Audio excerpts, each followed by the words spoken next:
This is the voice calling. I'm here with another special guest.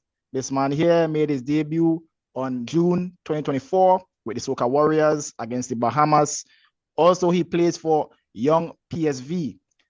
During his tenure as a Soca Warriors player, he would have made 6 appearances for the Soca Warriors so far. This man is no other than Mr. Dantaye Gilbert. How are you going, Mr. Dantaye? I'm doing well, It's an honor to be here. Yeah, I'm doing good, man. All right, I appreciate that, man. Yeah, I pronounce it right. Is Young PSV? Yeah, young PSV, yeah. Yeah, I just guess it because Dutch and Frankie de Jong and all them young. Young. Yeah. So how is it like playing in? Well, I know your league and called the Eredivisie. It calls something else. Yeah, I can't. Kakere, yeah. The second division in Netherlands, so Yeah. they're at a pretty good level against top teams who trying to go to the Eredivisie. Teams who trying to fight for promotion. Is 3 young teams in the league. Is Young PSV, Young Ajax, Young AZ, also Young Utrecht.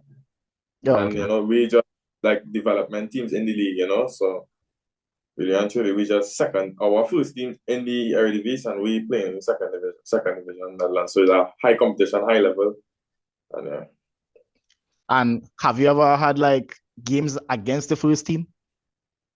Yeah, we play first team. Like let's say most of the time I'm not there because I go with the national team, but in the international window a lot of the time we always play against the first team, like a practice match or something like that. Okay. It's me entertaining games, I would say. Okay, cool. That vibes.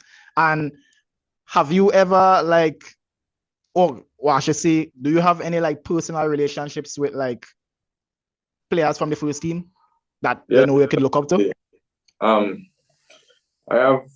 I met some of the players even prior to me going to PSV. I would have known Ran Flamingo, Okay. Isaac Babadi. Wow. So people like Isaac Babadi is a good friend of mine.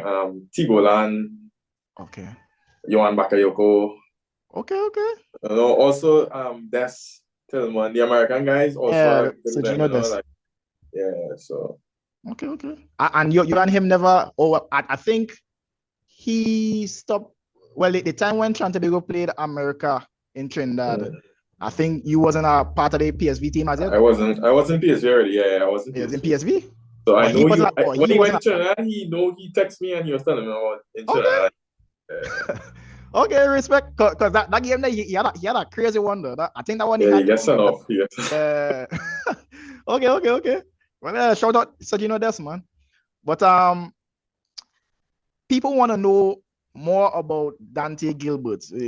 Who is Dantaye Gilbert? Did Dantaye Gilbert grow up in Trinidad? What school did he attend? Who is Dantaye Gilbert? Well, I grew up in San Fernando, Trinidad and Tobago. I attended Presentation College my entire time. So yeah, I went to a good school. I played college football. And I played also for San Juan Jablete, W Connection at a young age. And really and truly, I went to Spain in like COVID time. Okay. And then from Spain, I have a manager, Football Mix, is my management, and they took me from Spain and they took me on like trials all over Europe, and especially one in PSV was successful. Okay, nice, good vibes, and to see you gaining them kind of realms like in Europe, playing at a, even though it's a lower division, still playing at the home of football, because a lot of people in Holland, they take football very seriously. Yeah, you have the likes of Johan Cruyff, who I think I actually used to play with. Yeah. And you're exposed to all this thing here. What is it that, or how do you explain the level of Holland football as opposed to Trinidad and Tobago football? No, well, you can't really compare it at any way, any form, Really and truly, we play football here throughout the year, the entire year. In Trinidad, the league don't really run that long. The league is not as serious and as but the football over here, it's fast paced, it's physical when need to be, players technically gifted over here, and there's focus on the fundamentals in terms of like passing, controlling, like the basic set. But also we can't blame Trinidad because, like, for example, like the facilities we have, like the football fields wouldn't be as like crisp and nice, like out, like here. I feel we were going, the ball not gonna bubble in it, so Wow. it just pinging the ball is sharp passes. So at a young age, we practicing that you'll be a little advanced. So in Trinidad, we have more things to consider to make it. But all in all, I feel like the pace and the thinking, and they are very clever players too. So yeah. Okay. And well, of course, you have 6 appearances with the Trinidad and Tobago national team. I seen all of them. I saw your first game against the Bahamas when it came on. And I saw you playing was like DM or like a box to box kind of. You were playing midfield. I know it was in the middle. Fuck. Yeah. And I saw you against Cuba. By the way, audacious finish. I love that finish to this day. That chip over the top in Tobago. Yeah. I just I couldn't get to watch the game. I was in work. But yeah. What exactly is your favorite position? Number 8 and number 10. 8 and number 10. So box to box. Yeah, box to box midfield. Midfield cam. Okay. Yeah. Okay. But what compel at that time? I think it was Derek King who they put you on the wing for the Cuba game. But what did convince him to put you on the wing? Well, really and truly, I would say some of my strengths is coming in from the left, coming into my right foot, right? So the formation was really called for me coming out on the left, kind of to get space and so come inside and link up rather than play like a natural winger, like standing out wide. And it wasn't that wasn't my role. My role it's not like a basic. If I on the left wing, it's really truly I come in the midfield, but a little later, a little roaming in the midfield. But like kind of like Hazard. Yeah, like I'm not personally. I just not in me also to stay out wide and just line and wait for the ball. I will always come in and play, and they know that. So it's like when this game it was Nathaniel the striker. So they know when I come in, I'll play with Natty and we will link up like that. So that was more the plan going for that one. And you guys was looking like prime MSN that game then, like every link up. Like I think you even had an assist that game as well too for the I don't know if it's Gil goal. Yeah, the player ball through. Nah, he didn't score it. He didn't score. So who did score? That is the goal. I can't remember. I think Natty, but I think he had an assist that game. Natty got the assist from Kaim from the right back. He played through. But before that, we had almost got assist with Fortune, I believe. When I had running from the left straight across to the right and cross it, I think. If I remember correctly. I can't remember exactly. But yeah. That was a nice game to come in for sure. That game had really good energy and good vibes. I wish we had more minutes together because I feel like when the young players come out, there's trouble. Like we know each other's strengths, we know each other. I've been trying for them to like incorporate more young players into the mix because since the inception, Nathaniel James in particular, seeing that he have a next bright spark within the attack, like ferocious. They're trying to get more direct as opposed to sometimes we used to be a bit, lethargic, moving the ball a bit slow. But with you guys now, I've seen a different type of pace. And with the introduction of men like Spice and them, things are serious. I generally believe in you guys right now, especially honestly, I'm a very straightforward and honest person. I feel like part of like we had some good squads in the past, but for the last few years, I feel like this is one of the strongest things you could have. And that's really honest truth. And it's not just even we could play football, everybody can play football, but it's like the vibes too. About good mix there it's not like the vibes there, like everybody also believes too. So when people believe, it's really bad because if men don't care and men feel they will lose the next game, it's kind of heavy energy in the camp when really reach far with that. But people actually believe you can beat people, and we're showing it too. And who is like a senior player in the dressing room that you could, get guidance from? Personally, people like Alvin Jones. Well, recently Levi wasn't around much, but Levi's who is my person I will talk to the most. But for like now and then, people like Alvin Jones, the Molinos, Joven Jones, they're the fellas who really the leaders right now. I did see a clip with Kevin Molino with Defense Force. I saw him like really like marshalling the team, you know. He seemed to have a very high footballing IQ to the point where he could actually tell you, well, hey, make that run there, most likely you'll get the ball at a certain time. Yeah, like LeBron James, low key. Yeah, no. Kevin Molino is a very experienced player too, so I would expect that from somebody like him, you know, like he's been around a long time, so he know what it takes also, and yeah. And well, you mentioned, you know, you like to be on the left and cutting on the right. I saw a goal with you at Young PSV. That was a pretty decent goal. I don't remember the team that you scored against, but as young as a yeah. So Levi Oti. Yeah, Levi Oti. Yeah. Shout out Levi though. Levi, I don't know if you know, but I was following your career and you know. Yeah. How I know you from actually. Oh, so you know me from in the TikToks with Ike. Right. Respect. But yeah, Levi, most humble dude I know, boy. Swear down. The man, he just, you know, sometimes he does forget that he's Levi Garcia, the guy who win the double with Ike of Athens, and they might actually rough up them Brighton players, you know, when the man playing the Europa League. He had the Brighton defenders and cast it away. Yeah. I mean, I grew up like training with Levi Anthony Sherwood when I was young. So okay. So before he went to AC Alkmaar, it was when I was training with him the most in terms of he was preparing to go the preseason with them, and I was just training with him. So I feel like me seeing how he was in this timing and this, he was around my age. He was probably younger. He was younger than me, I think. And just seeing how he act and how he had to move when he going in this preseason, it was kind of the blueprint for me, you know, seeing him like this. And from my interview with him, I don't know if I said that one day, but I was talking about how in Greece he's like you know, a role model to a lot of kids.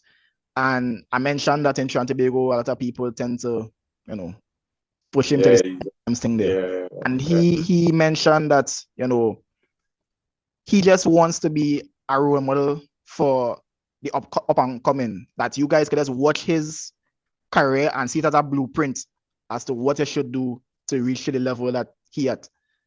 And from that I saw Levi as a different type of person, boy.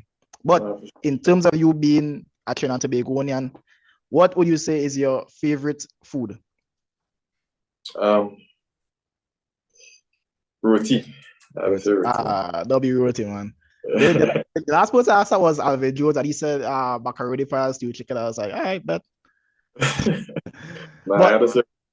But for the upcoming games that you guys are gonna be playing against, you know, Jamaica, Nigeria, and Ghana, trust me, start eating grass alone, bro. Or she better never come. Listen, I had you feel so? Hey, but she better have been shocked by you know be on top of your game for that. Hey, yeah, for sure. Kudus, you might put up on Kudus if it is right. You're playing in the midfield.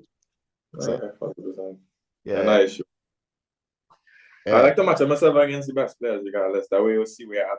It don't matter. So you know, once you come up against a top player, you get to see, okay, this way he playing in Premier League. So if you can match up against somebody like that, why not? Yep.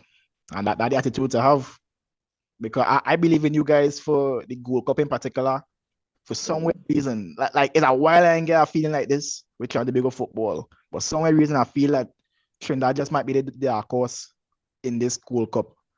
Like, yeah, I think so too. Keeping up, especially under Dwight York. Also, what is it like playing under the legend Dwight York and also Russell Atapi? Really and truly, when I was young, I always hear about these names, you know. So like finally, you 20? Yeah, I'm 20. Yeah. So that means you're born 2004. Yeah. That means you was a baby when we went World Cup. Yeah. I'll be like 2 or 3 years old. Yeah, 2 or 3. That pain, boy. It was a spectacle, I tell you. Nah, I really witnessed it, but like I hear a lot of stories, you know. So my coach as a young age was Anthony Sherwood, so he would have played football with Trinidad and Tobago. You know Dwight York, so I hear a lot of good stories, and you know, kind of knowing of how it would be. And of course, we know Dwight York is a phenomenal from Manchester United or something like that. So it's like finally getting to like really he actually coaching us is like, okay, a man who playing Man U coaching me, a person of his statue coaching us is like him and Russell is like, okay, they get information, we kind of take it on board because you know that they've been through it or they kind of know what it takes in terms of, so it's like really and truly, I feel like it's the right moment for somebody like that to take over Trinidad football, somebody of statue like Russell and Dwight. Yep. It's also bringing respect to the team too, regardless of what, it's like Dwight Job is the coach, Russell has to be the assistant coach. People will be like, oh, like watch them play. Regardless. So yeah. But like there's an urban legend, that people always say that, Latapi was the man. Dwight York have the accolades, by the way, probably get robbed in the 99 Ballon d'Or because the man was the top scorer in the Premier League, top scorer in the Champions League, top assist in the Premier League, top assist in the Champions League, and he won the treble. Now, if you get them kind of stats there, for sure you're on if you get that now, you're sure you're winning. Sure. But the man come 11th. Yeah, that's that. Who had win that year? Huh? Who had win that? Rivaldo. Oh. Yeah, but he had a Copa America that year, so I guess that is why that justification. The politics in it, man. But and the crazy thing about it, Rivaldo get bounced out in the group stage of the UCL that year there from Manchester United. Dwight York again scoring that game there to bounce them out. That's it. Yeah, that's how crazy. Yeah, he's that Rivaldo is a Brazilian, Dwight York is a Trinidadian. So. As it goes. But yeah, the legend always said that, Latapi was the man, but Latapi could have ball back in the day. I barely see Latapi. I know Latapi played with like Porto and he played in Scotland for a while. I think it was Hibernian. But when I saw him come on for the 2006 World Cup, you should be alive to say them thing. Well, I was alive, but should I have the knowledge at the time? No, but even now, if I watch like Dwight York would be in the sessions, he would do like the Rondo, There's no one somebody had quality like man in the middle. Oh, right. Dwight York and Russell would take part, but you can see Russell, he had things still, he still had things. So he had close control. I tell you, he was not number 10. Latifi was a real number 10, I think. Yeah. Could have real neat with the ball roll too. Close control, could shoot. He used to hit some low ones too. Real nice. Yeah, like a pick of that ball. The next guy too, Keon Daniel could have ball too. And Dwarika. Them men could have. Yeah, could have ball. Them men could have ball. Yeah, you have plenty men. Sturgeon overlooked, but I think Sturgeon had a record for the most goals, international goals.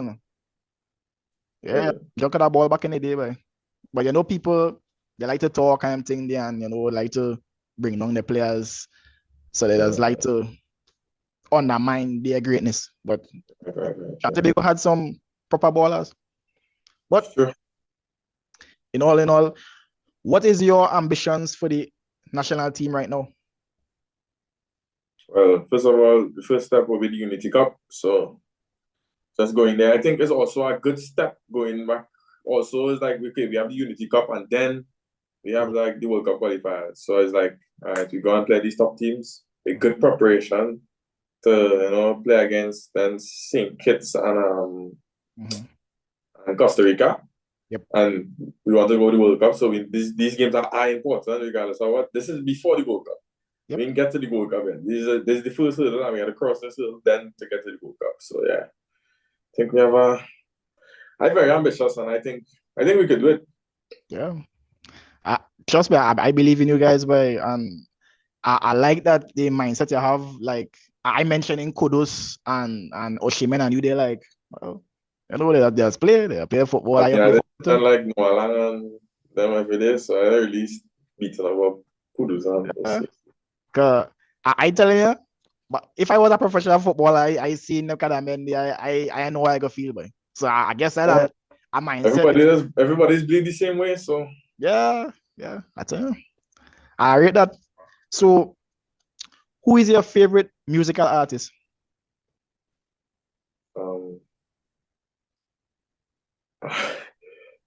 Probably Massacre. Massacre. W Massacre, boy. Yeah, Massacre. Good artist. And I know you bought it 2004, but what is your favorite cartoon? I was really into cartoons, to be honest. Whew. No cartoon. I really wasn't into cartoons. I would be lying if I tell you I was watching a cartoon. No cartoon, dog? I wasn't watching no TV. I think when I was small and I had a ball and I active. I didn't really have time with all the cartoon and this and that. There's one show I used to watch in I don't remember the name though. Something on Nickelodeon. Can't remember, but it wasn't no cartoon, it was real people. I do like cartoons. I like to see real people. So I ain't gonna lie, you probably the most mature 20-year-old I know. I tell you, like this is because I watch a lot of cartoons. The matter of fact, to this day I say watch cartoons, but okay. No, I don't into cartoon, I don't into anime, I don't into them kind of things. Yeah. Hey, listen, do this favor for me, dog. Just watch One Piece. Just go on your laptop, type in One Piece, set it up, watch One Piece. I do it too. It will change your life. It will. If I tell you, everybody's telling me this. One anime will change my life, but you. No. That's any anime. One Piece will change your life. I tell you, One Piece changed my life. Just watch it. Like I'll be a different man. But yeah, thankful for this interview. You seem like a cool fella, and you have a long span of games to play. You have 10 years of football minimum within you. You're 20 years old. Yeah, just wishing you strength and health. You know, health is a very serious thing in football. As injury and be mashing up other people. So yeah, man, you gotta plug your Instagram page so that I can make people follow you on Instagram. Well, my Instagram name is Dantaye Gilbert. So Dantaye Gilbert. So yeah. Cool, man. So thanks again for pulling up, and for all the people who are watching this, thanks again for watching this podcast or interview, whatever you want to call it. Yeah, man. So shout out Dantaye Gilbert. Thank you for having me also, and you keep going, man, because I really into how you're from Trinidad and you're football enthusiastic, and you don't really have much in that, so it's good that you're around football and supporting football, and you keep doing your thing. Of course. Yeah, man. The only problem I have is that sometimes the games that just creep up on me, and the job that I'm in, I carry like just say, well, I'm not coming work today because it's a kind of it's a serious one, essential one away. So I ain't going work today. I had to go football. So that's happened away. Like if it ever have the fixtures early up, I could plan early and away. So you know the World Cup qualifiers game in Trinidad? A day. Fact too. All right, man. So again, peace out, people. Thanks for having me and Dantaye Gilbert. Respect.